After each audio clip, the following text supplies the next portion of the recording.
না, এনসিপির ভয়ে দুর্বল না, এনসিপির হয়তো জনবলটা দুর্বল হতে পারে, এনসিপির হয়তো সাংগঠনিক যে অবস্থান সেটা দুর্বল হতে পারে, কিন্তু এনসিপির ভয় দুর্বল না। এনসিপির একজন বিচ্ছিন্ন নেতার ভয় তো অনেক সবল।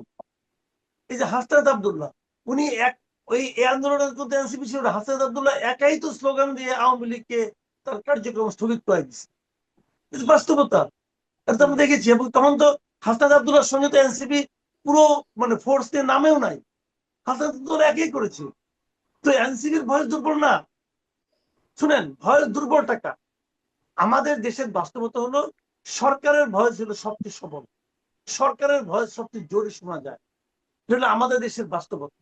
এখন ধরেন বিএনপির খুব বাস্তব, বিএনপির ভয় আমরা শুনি, জামাতের ভয় আমরা শুনি, তো 2018 সালে কি এগুলো শুনতাম? 2020 সালে শুনতাম? শুধুমাত্র সিটি ব্যাংকে অ্যাকাউন্ট থাকলেই করতে পারবেন গুগল পে, তাই অ্যাকাউন্ট খুলুন আজই। তখন শুনতাম বলে আওয়ামী লীগের ভয়, আওয়ামী লীগ ছাড়া কোনো ভয়েসই নাই, শুনতাম তো। তো সেই আওয়ামী লীগ যদি এত পাওয়ারফুল হয়, এখন আওয়ামী লীগের ভয় নাই কেন? সিম্পল কারণ, তখন আওয়ামী লীগ সরকারে ছিল, আর এখন এরা সরকারে না থাকেও সরকারের দলের মতো ভূমিকা রাখছে। এবং এই এমন অল গভর্নমেন্ট পার্টি, তারা সবাই কিন্তু গভর্নমেন্ট পার্টি, বিএনপি এখন গভর্নমেন্ট পার্টি, জামাতও এখন গভর্নমেন্ট পার্টি, এনসিপি এখন গভর্নমেন্ট পার্টি, এগুলি আওয়ামী সবগুলি লীগ ছাড়া গভর্নমেন্ট সবাই। পার্টি। কারণ সবগুলি পার্টি গভর্নমেন্টের কাছ থেকে কিছু না কিছু সুবিধা পায়, কিছু না কিছু প্রশ্রয় পায়।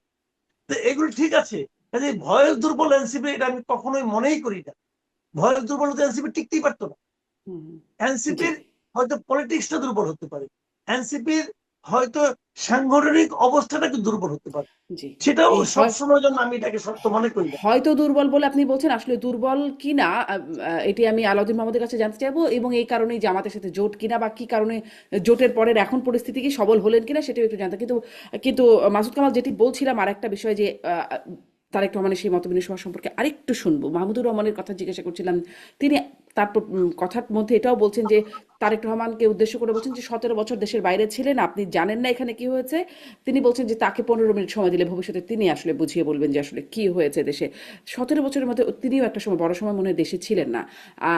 মানে আপনার মনে হয় যে দেশে না থাকার কারণে তারেক রহমান আসলে দেশের পরিস্থিতি জানেন না, এরকম একটা পরিস্থিতি হতে পারে? এবং আম, জনাব মাহমুদুর রহমান যেই তার যে অবস্থান আমরা আসলে দেখি সামনে, সেই অবস্থান থেকে তিনি আসলে যেটি বুঝিয়ে বলবেন সেটিও একটা সঠিক চিত্র হবে।